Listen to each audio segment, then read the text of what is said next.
नमस्कार दर्शकों, the divine tales पर आपका स्वागत है।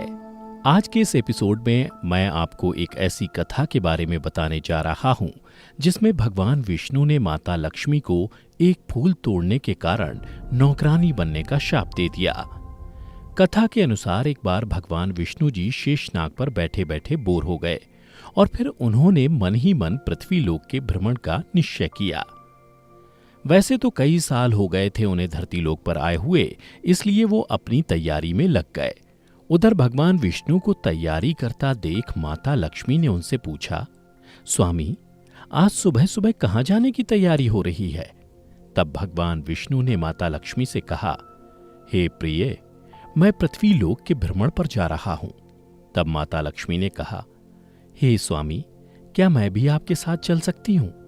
फिर भगवान विष्णु ने कुछ पल सोचने के बाद कहा, हे देवी, आप मेरे साथ धरती लोक पर भ्रमण करने के लिए तो चल सकती हैं, परंतु आपको मेरी एक शर्त माननी होगी। उसके बाद माता लक्ष्मी बोली, हे स्वामी, मैं आपके साथ धरती लोक पर चलने के लिए कोई भी शर्त मानने के लिए तैयार हूं। आप शर्त तो बताइए। तब विष्णु जी ने कहा, प्रिय, मेरी शर्त के अनुसार आप धरती लोक पर उत्तर दिशा की ओर मत देखिएगा। उसके बाद माता लक्ष्मी ने विष्णु जी की शर्त की स्वीकृति दे दी और फिर दोनों धरती लोक के लिए प्रस्थान कर गए। सुबह सुबह जब माता लक्ष्मी और भगवान विष्णु पृथ्वी लोक पर पहुंचे, उस समय सूर्य निकल ही रहा था। रात को बरसात हुई थी, इसलिए धरती लोक का मौसम बड़ा ही सुहावना था। बारिश के कारण धरती पर चारों ओर हरियाली फैली हुई थी। धरती बहुत ही सुंदर दिख रही थी।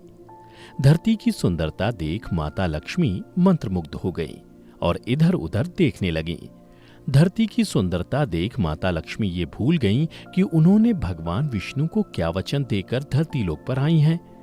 इसी क्रम में माता लक्ष्मी कब उत्तर दिशा की ओर देखने लगीं, उन्हें पता ही नहीं चला। उत्तर दिशा में देवी लक्ष्मी को एक बहुत ही सुंदर बगीचा नजर आया और उस बगीचे से भीनी भीनी सौंधी सौंधी खुशबू भी आ रही थी। इसके अलावा उस बगीचे में बहुत सारे सुंदर फूल भी खिले हुए थे। उसके बाद माता लक्ष्मी बिना कुछ सोचे उस फूलों से भरे बगीचे में चली गईं और फिर उस बगीचे से एक सुंदर सा फूल तोड़कर भगवान विष्णु के पास पहुंची। परंतु भगवान विष्णु ने जब माता लक्ष्मी के हाथों में उस सुंदर सा फूल देखा तो उनकी आंखों में आंसू भर गए और उन्होंने माता लक्ष्मी से कहा, कभी भी किसी से बिना पूछे उसकी कोई वस्तु नहीं लेनी चाहिए। और उसके बाद भगवान विष्णु ने माता लक्ष्मी को अपनी शर्त याद दिलाई। तब माता लक्ष्मी ने भगवान विष्णु से कहा, हे स्वामी, मुझसे भूल हो गई, कृपया कर मुझे क्षमा कर दीजिए। फिर भगवान विष्णु बोले, हे देवी, इस भूल के लिए आपको क्षमा नहीं मिल सकती, बल्कि इस भूल के लिए आपको सजा मिलनी चाहिए, क्योंकि आपने जिस माली के खेत से उससे बिना पूछे इस फूल को तोड़ा है, वह चोरी जैसे पाप की श्रेणी में आता है। इसलिए हे देवी, आपको इस भूल की सजा के रूप में उस माली के घर 3 साल तक नौकरानी बनकर रहना होगा और 3 साल पूर्ण होने के बाद मैं आपको बैकुंठ धाम वापस बुला लूंगा। यह सुन माता लक्ष्मी ने भगवान विष्णु से कहा, हे स्वामी, आपके द्वारा दी गई ये सजा मंजूर है और मैं आपके आदेशानुसार उस माली के यहाँ एक नौकरानी के रूप में अपना जीवन व्यतीत करूंगी। इसके बाद भगवान विष्णु वैकुंठ धाम को वापस लौट गए। उधर भगवान विष्णु के वैकुंठ धाम वापस लौटने के पश्चात माता लक्ष्मी एक गरीब कन्या का रूप धारण कर उस माली के घर पहुंची। वहां पहुंचकर माता लक्ष्मी ने देखा कि उस माली के पास घर के नाम पर एकमात्र टूटी सी झोपड़ी थी और उस माली का नाम था माधव। माधव उस टूटी हुई झोपड़ी में अपनी पत्नी, 3 बेटियों और 2 बेटों के साथ रहता था। वे सभी उस बगीचे में काम करके किसी तरह अपना गुजारा करते थे।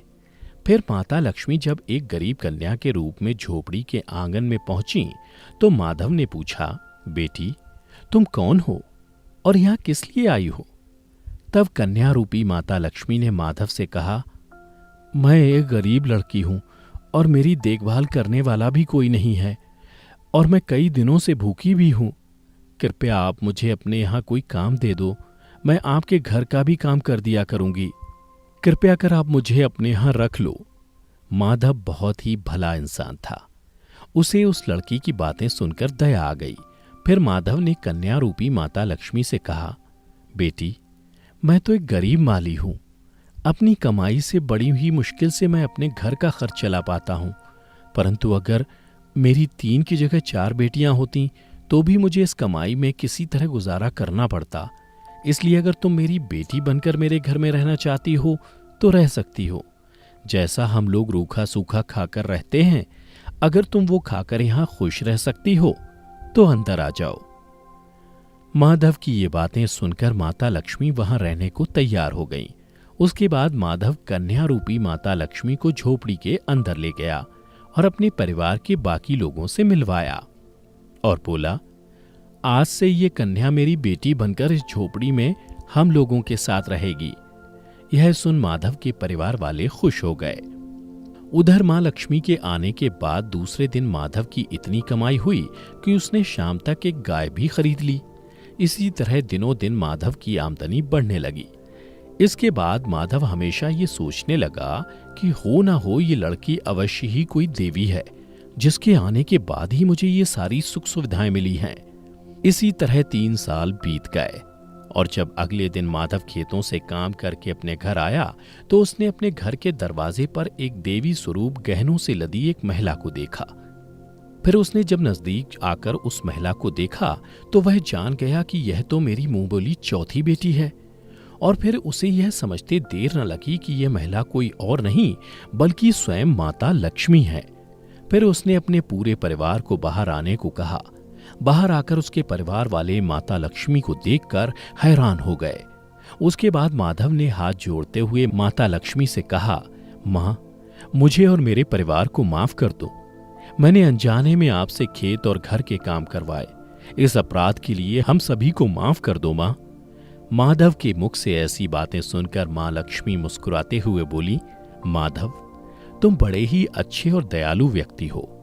तुमने मुझे इतने दिनों तक अपनी बेटी की तरह प्यार दिया है, जिससे प्रसन्न होकर मैं तुम्हें एक वरदान देती हूं कि तुम्हारे और तुम्हारे परिवार के पास कभी भी धन और खुशियों की कमी नहीं होगी। तुम्हें वो हर सुख मिलेगा जिसके तुम हकदार हो।